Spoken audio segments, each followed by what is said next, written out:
Roll it back.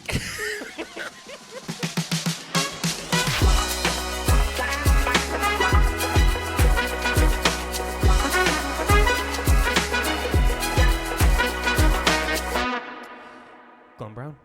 Ryan Meon. And we're back with another episode, fourth episode of Love at First Try. Still don't know how I feel about that title, but I think it's good. Well, it's been a couple weeks, I think, since our last episode. I think so, yeah.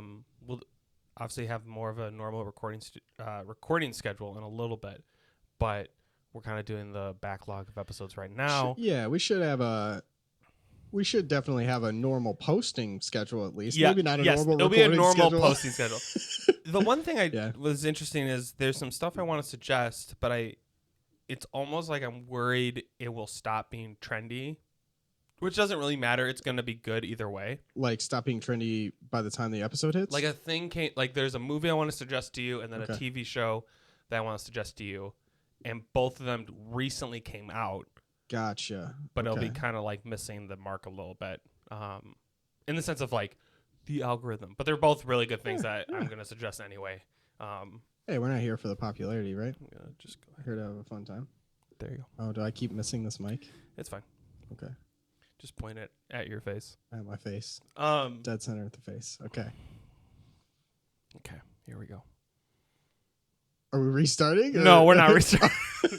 I'm so sorry. Okay. I just feel off. I feel like you feel off. I feel like right after I just said how much energy I'm feeling. I'm loving this. I'm feeling good. I have energy. I just don't know where to put it. Oh, okay.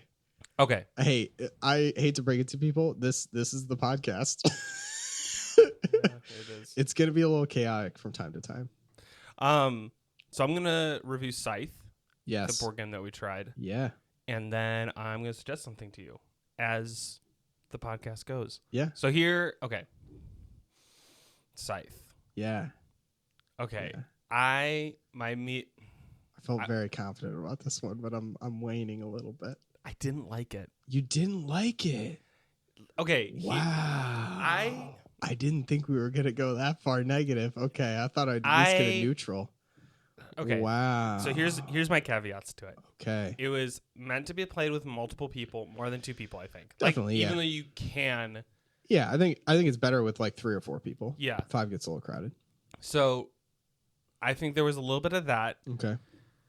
I really liked the systems. I thought the board was cool. I thought the art was fun. I was there such a small thing that was kind of frustrating to me that shouldn't matter but does is like I didn't like that like some of the pieces were hyper realistic and then some of the pieces were like little cut out like like blocks. Like worker blocks. Yeah, they're like standard board game blocks.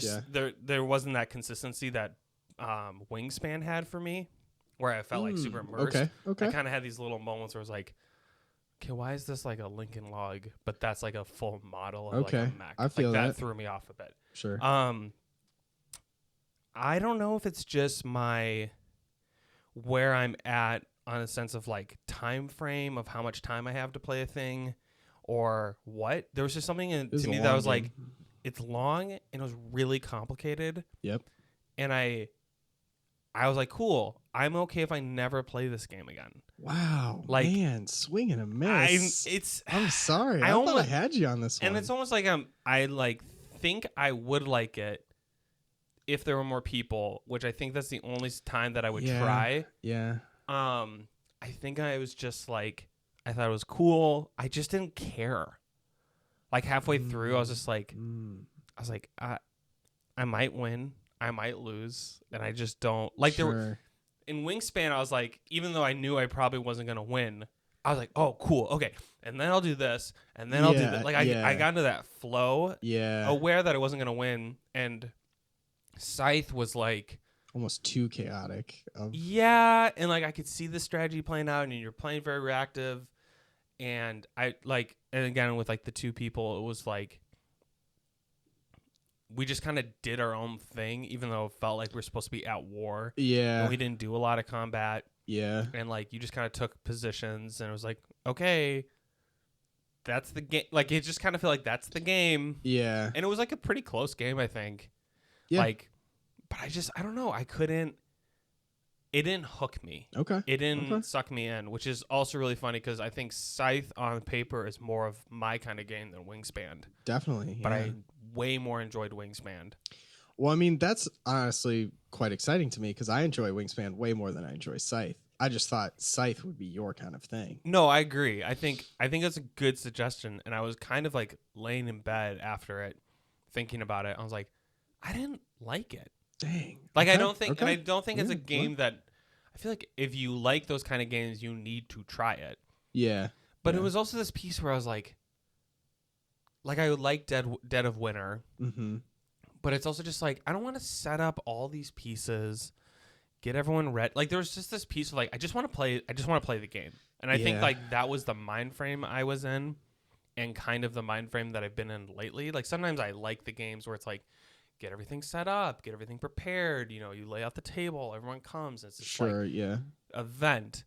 But then sometimes I just want to like play Uno. Yeah, I feel that. Yeah. And it's like so it's this interesting balance and it's something I've been considering with like when I'm designing my current board game is like I want the turnaround time from being able to start a game to end a game and then start another game be fast. Yeah. And I think that was the thing with Scythe. I was like, oh, this is cool. I would love if I could play another game right now. But that's another 3 hour commitment. Yeah, it ain't going to happen. Yeah. And then so I was like, I think I really wanted to like it. I really liked the upgrading mechanics. Like, I think the general, like, how you build your civilization up was cool. It just didn't feel like it had the impact I wanted it to. Okay. I'd be like, oh, I upgraded this thing. It's like, okay, now I can upgrade this other thing easier. Yeah. And it didn't, and I don't know if I would maybe it doesn't necessarily like all connect together in a coherent, visible way.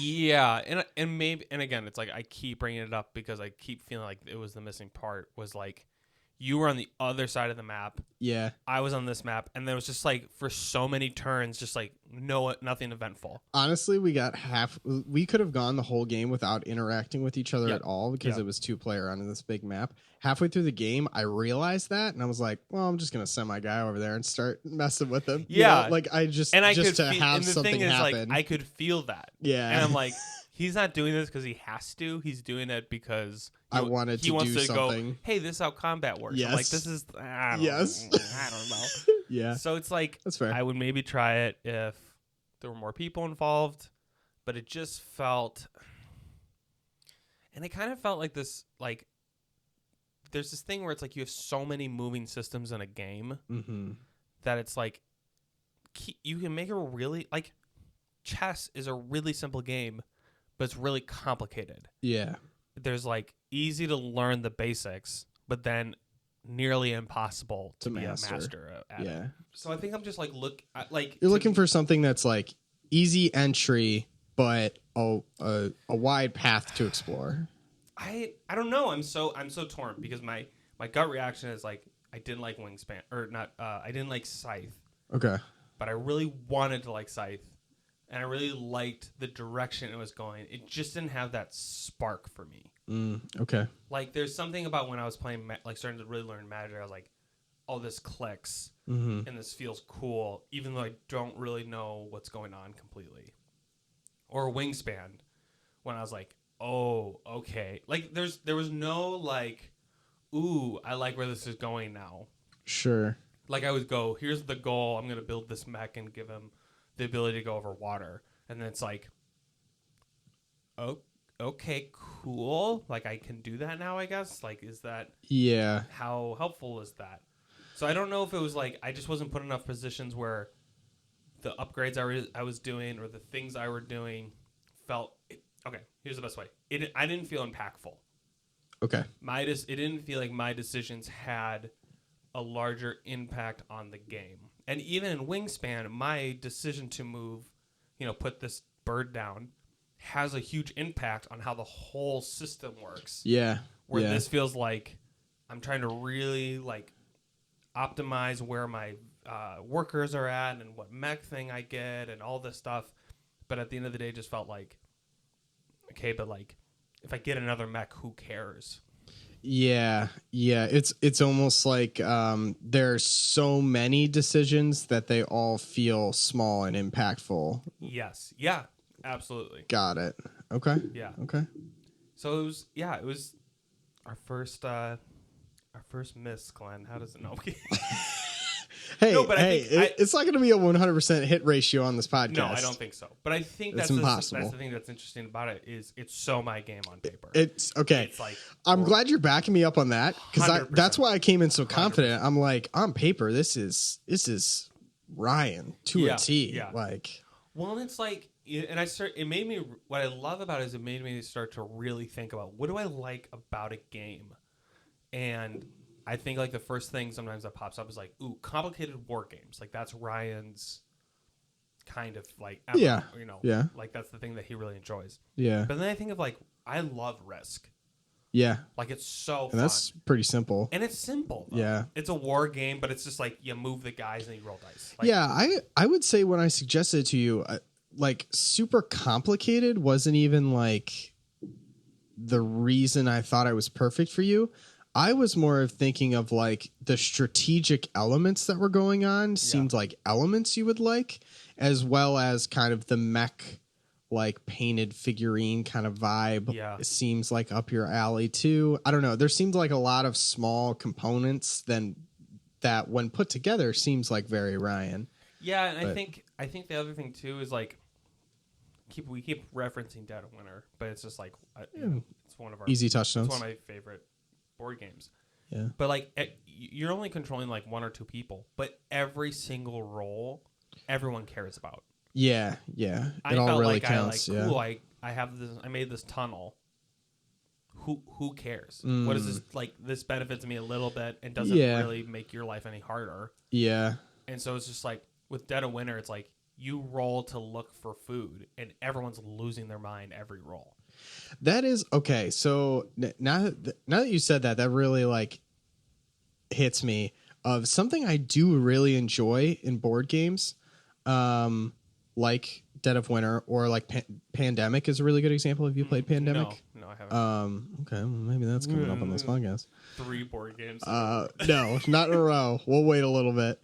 But they not only are really good at making you care about every decision you're making, they're really good at making you care about what every decision everyone is making. Yeah, exactly. Like every other person's turn is so impactful to your own as well.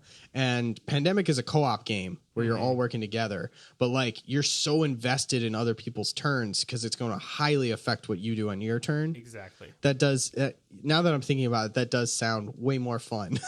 Yeah, than when and I think like Risk walks that line with it where I think the thing about Risk is like you all have land. Yeah. And it's like you have to start taking people's land in order to make progress in the game. It's not like I get this one chunk of land and then I'm going to start to grab this one and start to grab this one. It's like the whole world's already taken up. If I remember the rules correctly. Yeah. The whole world's already taken up. You have to then make a decision. Like, do I invade? Do I build up my defenses? Like, are they going to invade? Like it's immediately everyone's border to border. Yeah. And I get with Scythe where it's like, hey, you're kind of expanding. And like, I generally think that's an okay mechanic. But then you get up against each other, and there wasn't enough of a tension for it to be like, ooh, I'm going to move my mech here, and now Glenn's going to have to respond. It's like, I move my mech, and you're like, I mean, if I lose the worker, I lose the worker. Yeah, I mean, I'd say that, not that it has to happen anytime soon, but I would like if we had the opportunity to play with 4 people and give it another shot. I definitely think you would enjoy it more. I don't know that it would like save the game altogether, but I think it might be a more fun experience. Yeah, if we get the opportunity. And the other thing I was thinking about though is like, so with Dead of Winter and Risk, you can kind of glance at everyone and for a general idea understand where everyone stands. Scythe, there's so many parts. Do you like that? I do. Do you like being able to know where everyone stands? I think I like knowing like I think it's fun where it's like, oh, so and so's the threat. It's like, nope, psych. I have this card and I'm the threat. Like that's a fun moment. Okay. But the thing with Scythe is like, what does he have upgraded and what does his skills do? Like everyone's got. You're too busy keeping track of your own stuff. Yeah, I'm like, I'm trying to focus on my thing, and then all of a sudden it would be like, Glenn's like, oh, I won the game. Like that is my least favorite experience in a board game. Okay. Is when you think you're at a certain spot, and then someone goes, oh, I just won. It's like, oh, okay, I guess that's... Okay, I guess we're throwing all this out the window. Yeah. And I don't think that has to do with me losing, but I rather be like, crap, like Glenn has got this in the bag. We have to take him out. Yeah, we have to do something. Like that to me is way more fun than like, let's add up the points. Oh, I won. Yeah. It's like, oh, cool, great. Yeah. Fun game. I don't know. You. Like, it's just... So there's a little bit of that. Or like, it's fun with like in Dead of Winter where you're going... Oh, I definitely got this in the bag. I have this objective done. And so like screws you over. They're the betrayer. All of a sudden they win. And you're like, I didn't see that coming. Like that's fun. Such a different feeling than like, let's add up the points. Oh, you lost. I don't know. So it's just and to be fair, I do think once I've played Scythe a lot now because it's my brother-in-law's like favorite game. Where I feel like I'm more capable now of like seeing where everyone's at. Like I can take a glance and understand how far people are along. But yeah, definitely the first couple times you're playing it, you're not going to know where anywhere's at. It just seems like a lot. So yeah. Okay. So it was interesting. Okay. It was like I was expecting myself to like go, I love this game. Everyone needs to play Maybe it. I hyped it up too much. No. I don't think if I ignore everything you said about it before. And just like as soon as the board opened up and I saw all the pieces, I was like, ooh, this is going to be cool. Yeah. And then I was like, there's a fine line for me for how complicated I want a game. And that was interesting. I thought like the more systems, the better. But it's also like, I think you might have been with us this one time when we tried to play Axis and Allies. I don't think I was there for that.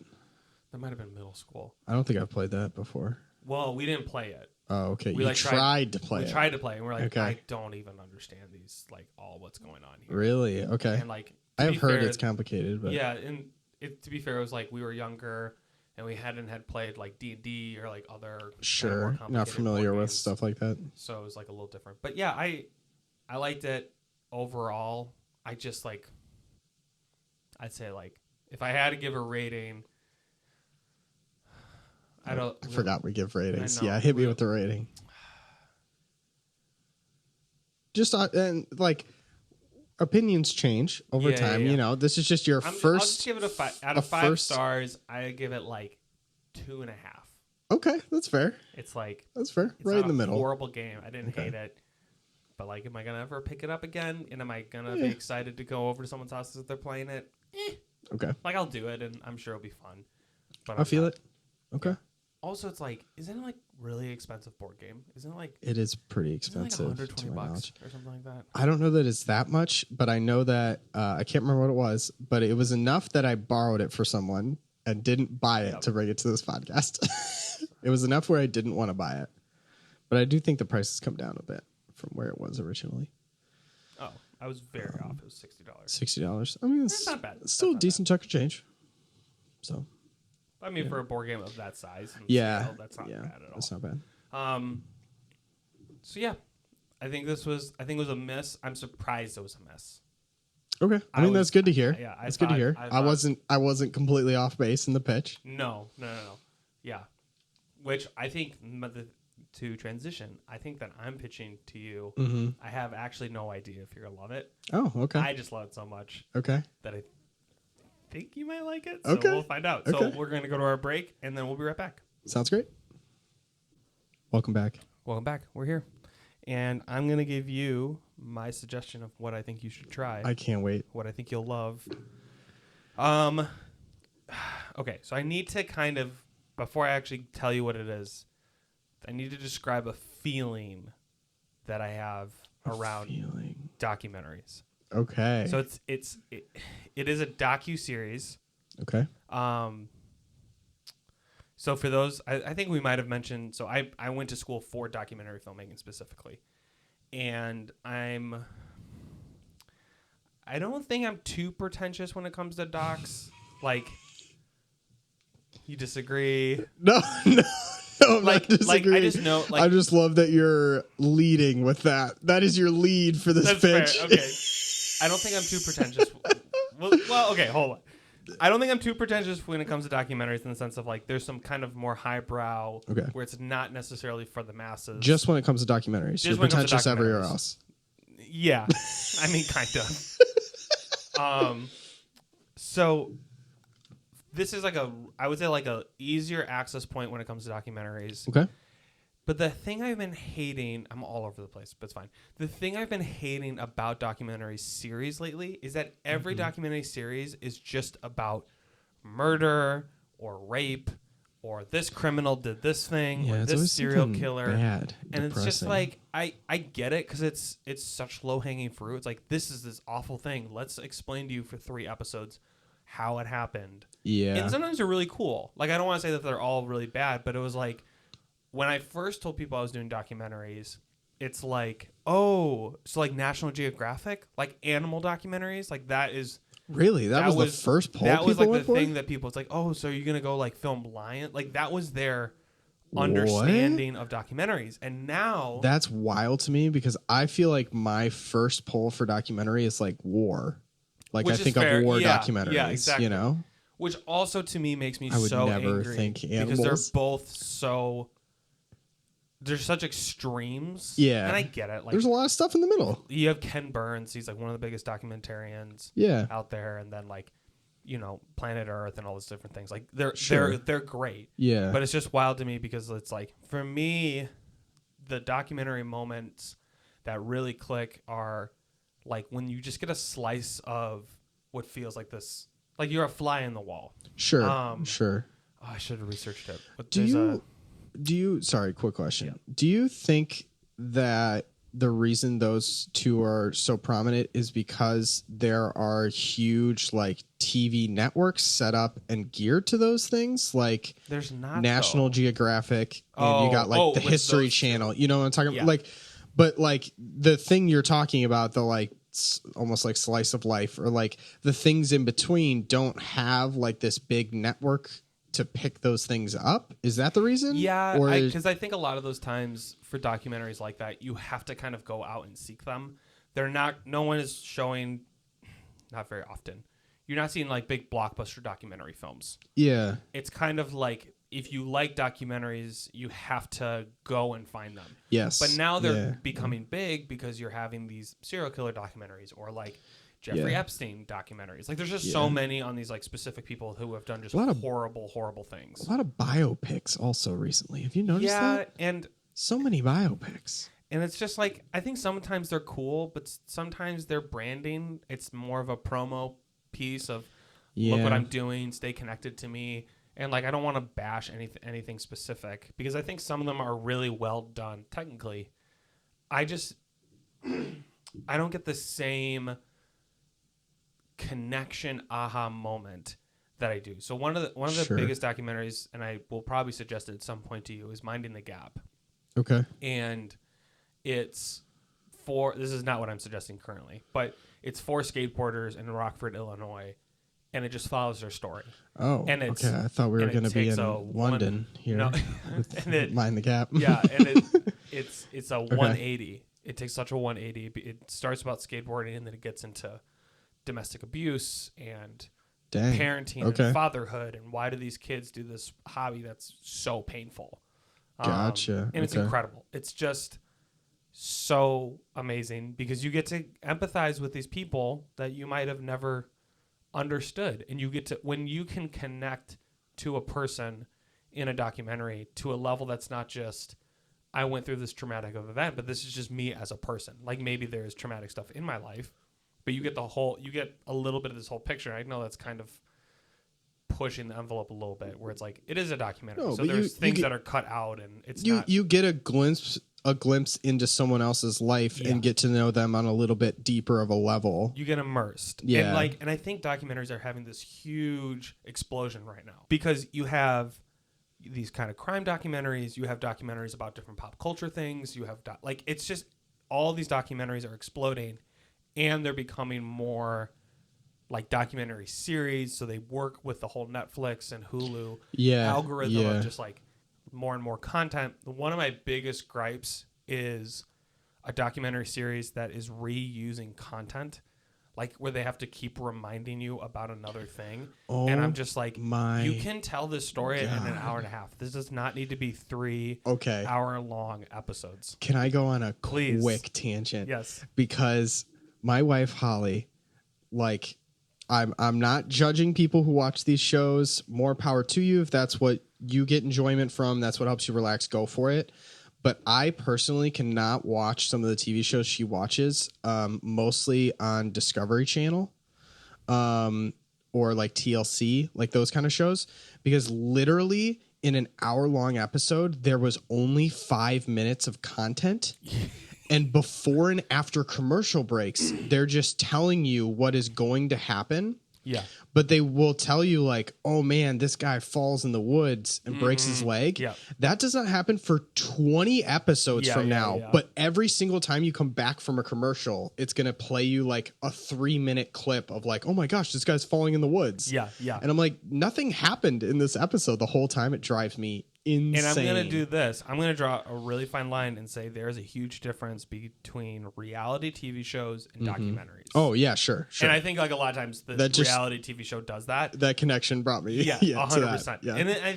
And I think where one that is really frustrating, because I do, Jack and I watch The Bachelor and Bachelorette. Like, it's our guilty pleasure. Yeah. I just scream at everyone. Probably some other things. Yeah. It's amazing. Yeah. I hate it and I love it at the same time. But the documentary series, they'll like show the same interview clip because they're trying to like connect there's no flow to the documentary. Okay. And it becomes this thing of like, we have to remind you because 2 hours ago we explained this thing and now we're going to bring it back up. Gotcha. And I just like, it just feels so. Is a little of that because it's broken into episodes too, but like, they should just know that people are just binging all of it. You don't need to remind us what happened in episode 1. I think it's that that every episode needs to be an hour.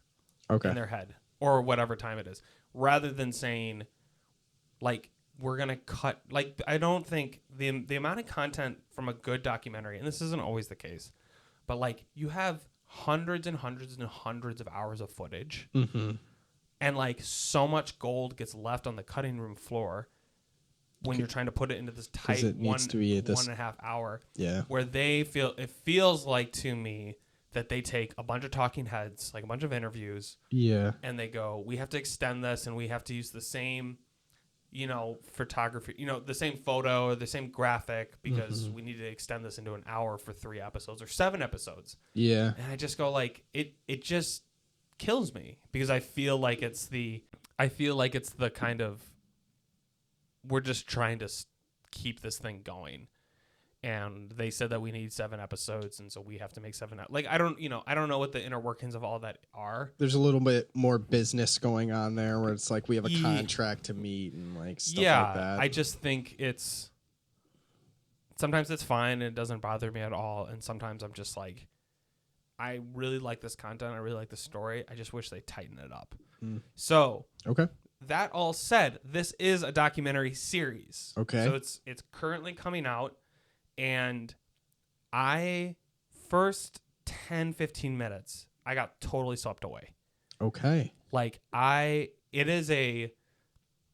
almost want to like start looking more into it because it's like, I get highly emotional. Like the content itself, it was not anything necessarily spectacular in the sense of like, it was really pulling my heartstrings. Yeah. It's just to watch something so well crafted and thought out and to connect these stories and to connect these like, just so many moving parts in a way that feels cohesive.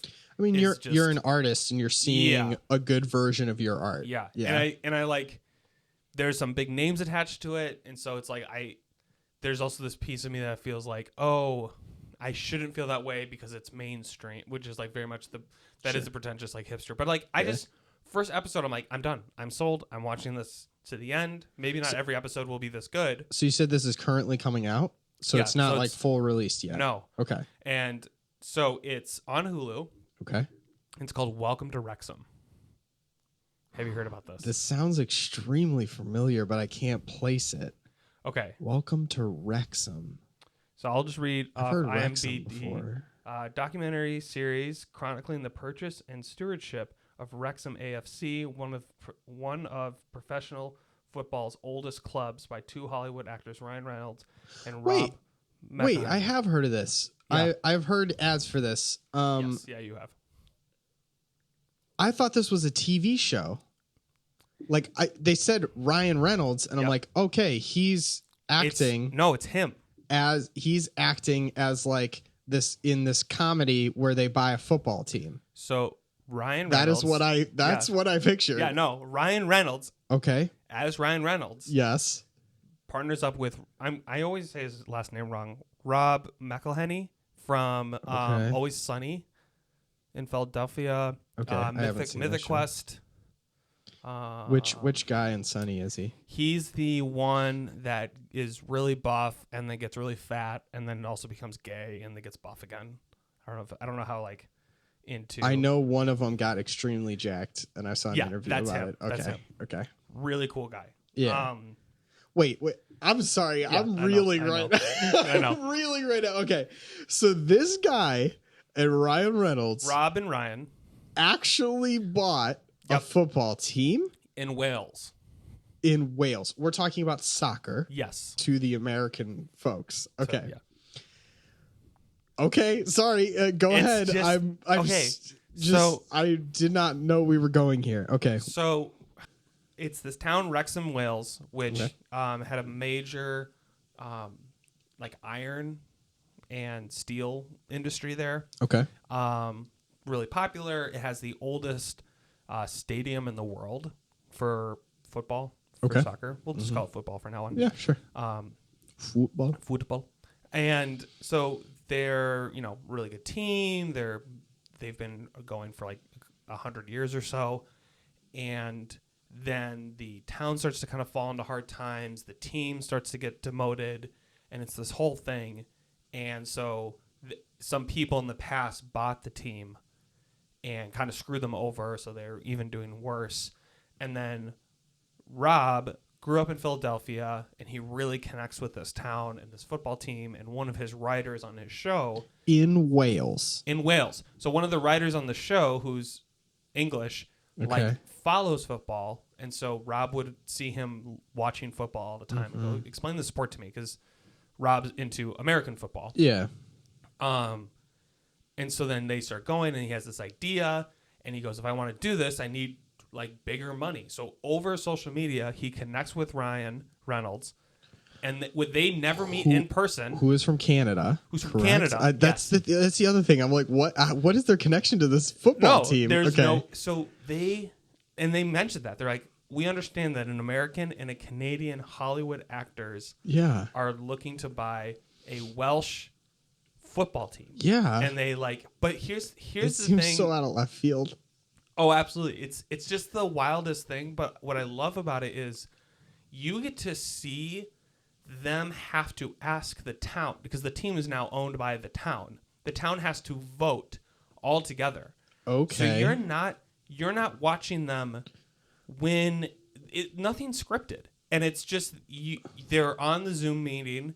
Yeah. Ryan and Rob haven't met at this point in person yet. This is all through social media and FaceTime and things. Sure. And they're going, we want to buy this team. We're going to buy this team. You get to watch the news reports go like, this is a joke. Like, they're not going to buy this team.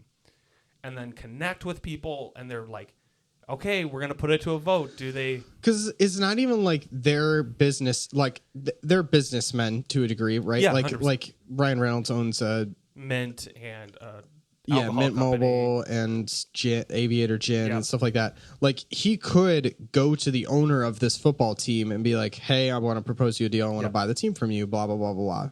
Normal business proceedings. But he has to buy this from a town of people. Yeah. That is what I'm hearing. They have to vote him in to own the club. That is wild. So, and it's just like... This sounds like straight out of Schitt's Creek. Where yes, 100%. You know what I'm saying? Like, but what's so I literally get shivers as we're talking about it, because it's a real story that is currently happening, And like, I don't know when they started filming. It was like kind of during COVID that they started filming, and like that's like this big conversation. But the thing that here's where I was like, I'm so invested. I've never watched a football game from beginning to end, like a professional game. I have not. I don't know fully how the system works. Yeah. But there is this thing called regulation. Okay. Relegation. Okay. Okay. There's this thing called relegation. Dear Carter, I'll pay you twice. I don't pay him anything. Okay, so Carter's gonna be rolling his eyes through this whole thing because he actually like follows football and soccer. Oh, good, so good. He'll know a little bit more. I should have just brought him in to explain this. So, if we can have guest experts, it should be a thing. So, what's a sports team that you like? I mean, the Blackhawks is the only team that I've followed significantly. If the Blackhawks keep losing game after game after game, which is pretty close to what's currently going on. Yeah, they're not doing hot. Yeah. They will start the new season, and it's a fresh start. Maybe they'll rebuild. Maybe they'll switch players out. Yeah. You do stuff to revamp. In football, if you lose enough times, you actually get demoted out of the league, and you go down, and you can keep going down. So theoretically, the Blackhawks, if they lost enough times, season after season after season, would just cease to exist. Could be just like a local team. No, they don't cease to exist. They just keep going down, dropping in leagues. But they can then work their way back up. So there's tiers of leagues. Okay, this sounds awesome. This is what I'm saying. I love Wrexham this. is 4 or 5 leagues below the top league. Okay. So the top league. Okay. The top league is like the World Cup kind of stuff. Okay. They get paid around like $3.5 million a year as a player. Wrexham as gets a player. paid, okay. Yeah, this is top of the top, right? Yeah. Wrexham, their average is like 40,000 a year. Okay. So then, like, if they lose, they get a pay cut, and their team isn't as profitable. Who is? Are these just like general pay structures, just based on how much the team is bringing in? How much the team's bringing in. Like ticket sales and stuff like that? I think it also has to do with, like, your league also is, like, how much money goes to that league. Okay. So there's, like, funds that are being set up for these leagues? Yeah. Okay. So it's just this, like, completely different understanding. So you have these guys who are, the town is not where it used to be. It's kind of a rougher place now. The team isn't doing great. And then you have 2 Hollywood actors from 2 separate countries come in and buy the team. And now the show is about how they are going to rebuild the team and work their way up. I mean, yeah. Okay. I'm sorry. I mentioned Schitt's Creek, but the more you describe it, I'm like, this is literally this is a comedy you're describing to me. It's just so wild. There's this beginning scene where Ryan and Rob walk out onto the field, and it's just so genuine. There's something about this show. So there's a term in documentary filmmaking called cinema verite. Okay. So the concept of cinema verite is more that you're filming a moment. You're not using an interview to push the story forward. It's just like, you know, there's a shot of, let's say, you at home and something's happening, and I'm not asking you any questions. You and Holly are just talking, and that's actually communicating and pushing the story forward. Yeah. It's what some people would call like a more pure version of documentary if you're trying to like connect to reality the most. Sure. Yeah. So while the whole thing is not cinema verite, so much of the documentary series I've been seeing are, let me explain to you what happened. Here's what happened. Here's a picture of the crime. Now this person's going to tell you what happened. Now this person, it's like, here's the reenactment. Yeah. And this is like, hey, this is what we're thinking. And then you get to see Rob like talking with his family, and you get to see, because it's all like filmed in real time, right? And this is like, to me, a more like on point. It just feels like there's actual like heart put into this documentary series, which is so mean for me to say because I'm sure they have tons of money, so it looks great. Sure, feels great, but it's just like I feel like when I think of a documentary, I don't think of a documentary being there for that moment, if that makes sense to me. Yeah, explain that. Like when I think of a documentary, I think of this thing happened in the past, whether it was like a week ago or years ago, and we are now going to go and try and do interviews, grab stuff or like walk the neighborhood, to like investigate this event that happened. I fear like just to use obviously this would be ridiculous, but just to use the like murder analogy, like the documentary is never there when the murder happens. Yeah. You know what I'm saying? So like that seems weird and rare to me, but it sounds like what you're describing of like these are two people with a lot of money. So it's almost like they're able to just kick off a documentary before the event even happens. Yeah. And do the documentary as the event's happening, which seems way more interesting, compelling. Like, I don't know. That's a pretty common thing, is that people just tend to, for some reason, there has been more of a commercialization of documentaries of things that have already happened, because you're hitting, history, like people who are really into history, or people who have an obsession of this certain niche. Well, and a lot of stuff, it's like you don't know it's happening before it happens, right? Yeah, like, but I think the documentaries that have spoken to me the most are things where things are happening in the documentary as it's being filmed. Like one of my favorite documentaries, and it's like it won an Oscar, is Icarus. I don't know if you've seen that. Mm-hmm. So it's the cyclist. He is realizing that everyone's doping in the. I wouldn't say he's professional, but he's pretty high up there. Okay. He realizes that a lot of people are doping. And so he's like, what I'm going to do is I'm going to exploit and show how messed up the system is. And I'm going to dope and record the whole thing as a documentary. Okay. Like I'm going to show people how much it impacted me, how much I were able to beat people. Sure. So he connects with this guy who's in charge in Russia to like make sure that people aren't doping. He goes, okay, I want to break the system. How do I do this?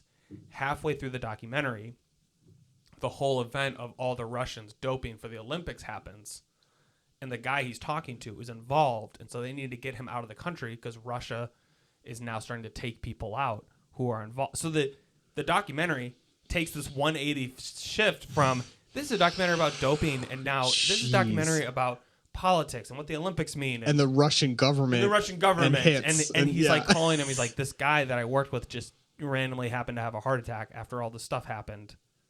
I don't think it was a heart attack. Whoa. And all of a sudden it's like it's filmed on iPhones now because they can't bring cameras to the airport. It's just like that's wild. It's just like that's the stuff where it's like you don't need to make up a story. Like this is just reality, and that's my love and draw to documentaries. Is I always tell people, I'm like, reality, God is always going to be writing a better story than I could ever come up with. Yeah. So I want to, but if you can position yourself to be present. Yeah, I feel that just sounds like the hardest part to me is like how do you I feel so rare to me that someone would be able to be present for the event unless you are specifically setting up the event to be the documentary, like that case. Well, I think the two documentaries two of them that I've been working on have had similar situations, and it comes down to, am I going to let this end the documentary, or are we going to shift and make it part of the documentary?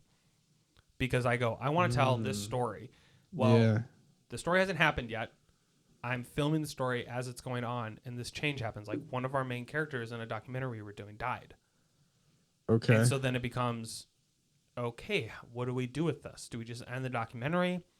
Do we make this documentary more about him and his life and his impact? Or we had another documentary where this family was supposed to go overseas to be these missionaries. Yeah. They sell everything except for their house. They're about to head out, and then COVID hits. Damn. And all of a sudden, they're and this is the thing. It's like we started this documentary 3 or 4 years ago. Yeah. I can't rush it. I can't say, can we shoot the scene where you guys get to the... This is the thing with docs. Is like they take time, and there's this... You can't rush it. And I think it's also why the stuff with the History Channel is... I also think it's why the stuff with the History Channel takes off, because it already happened. Yeah. I can write the story it's easier. out. I can talk to A, B, and C, and then we finish it. Where the documentaries that I'm interested in, and I think the documentaries that impact me the most are documentaries that are like it's happening. Like, Yeah. you just have to wait for this thing to happen now. I obviously have no involvement in documentaries. I don't even like seek out to watch documentaries. I've never filmed a documentary or anything like that. But what you just described, like the missionaries and then COVID hit, Yeah. like gave me chills. Like that pumped me up so much. Exactly. Of like, yeah, that sucks, but it's like, oh man, this can be so 100%. different now. 100%. Like that sounds so exciting to me to a degree. Yep. Where I feel like, I don't know, anything that could happen like sounds like such a letdown, but it's like now you just have this whole new vision for this piece of art. It's staying flexible. And again, another thing I would suggest that's really great on a podcast level is this podcast called Startup, where, and I think I brought this up before. Yeah. Basically a guy who's a pretty heavy hitter in the like radio world decides to start a podcasting network. Mm-hmm. But he records himself day one, like talking to investors, and he leaves in an investment conversation and he botches it. Like, it's just, he does a horrible job at it. And they keep bringing it up because he's like, I'm learning. Like, this is the process. Like, this is, I want to include all of this. I want to include my mistakes. And it's all about, it's more about the failures than the successes. And you hear like conversations with him and his wife going like, this is really hard. And like, what do I do in this situation? It's just it's so genuine. And I think it's what people want in reality shows sometimes. Like, I think some people make the argument, it's like, I just like because it's real, which it's not. Yeah. It's a whole nother conversation. It's scripted and stuff. But like, I think there's something about this Wrexham documentary series, Welcome to Wrexham, that's just like, you get 15 minutes in and you're like, I don't know. I don't care really how this ends. Mm-hmm. I just want to see I want to see them go through it. You, to be honest with you, you've got me so hyped for this thing. I can't wait to watch this now. It sounds awesome. Yeah, it sounds great. And I think the cinematography is amazing. I looked up, I think there was like 2 camera guys. And that's always how I'm thinking too. Like, I'm like, okay, how do they get that shot? You're seeing the background. Yeah. That. Yeah. And, it's wild. It's so cool. They have a scene where it's like, there's a game going, I think it's the second episode, there's a game going on, and you have the reaction of the people watching the game, and then you have the reaction of Rob and his son waking up at 4 a.m. because of the time difference watching the game. Okay. And it's just so beautifully crafted. And I don't know how it'll be a couple episodes in. I've only seen 2 so far. Okay. I'm totally heads over heels for it though. Okay. So I don't know where we're at on time. But I think there's a lot to cut out of this episode, so I think we're okay. Okay, good. But I'm pumped. I'm excited to watch this. I do want to ask, how much of this do you want me to have watched before we record next? Do you want the show to be finished or just episode 1? There's only 3 or 4 episodes out. Okay. So you can watch as much as you want. I was thinking if you wanted to, because we're kind of having a conversation, like, do we want to record an episode after this today? I mean, we'll see. But you could either watch, I think if you watch the first 2 episodes, you could have a decent conversation about it. Okay. I think it's also something that I want to keep revisiting and talking about. Yeah. Like I said, I want to have, I forgot, we've probably changed the name like 100 times, but I like the idea of like reflection segments where we're touching back on things we've suggested in the past. And I think the thing that I'm excited about this for you is there's a whole documentary world that I think there are all these films I think you would really enjoy. And I honestly think it'll be something like once you get the bite, you're going to catch it. Like can't wait. Yeah. So this feels like a really awesome entry point. High production. Because sometimes with documentaries, you have to go in going, they have no money. Like, this is a shoestring budget. Yeah. And they're winging it. And I need to kind of just look through the dust and see the really good content. But that's not always the case. Yeah. But I could talk about, obviously we've talked about this for a bit now. Like, I could talk about documentaries forever. That's fine. There's a reason I studied it. So nice. Yeah. Yeah, I think this is a really good series to start. And I suggest, and this is like a thing I don't know anyone who wouldn't like this, because you know me, I don't hate sports. I just have no interest in sports. Sure. And I think it's cool to talk to people who are passionate about sports, but I'm not really someone that would sit down. After the first episode, I'm like, this might be my new thing now. Wow. I might just be into football now. Like, wow. Worldwide. Okay. Like, I'm just that. So it's just like that, I think shows like you do not have to go into this show. even knowing Ryan Reynolds or even knowing, like any of the players or the system, and they do such a good job of explaining. Like I think it's tailored to people who are interested in the idea of two celebrities buying a Welsh football team or football club and then saying, I mean, you're playing off how wild this is. Yeah, exactly. Yeah. So it's going to draw anyone in. I totally love it. I'm excited for you to kind of hear. I'm also realizing I'm putting a ton of my heart into this one, which is like, That's fine. It's like you might go, dude, this is the worst show ever. And I would just go, okay. We'll see.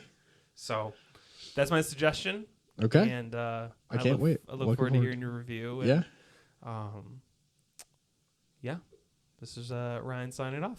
This is Glenn signing off. All right. We'll see you next episode.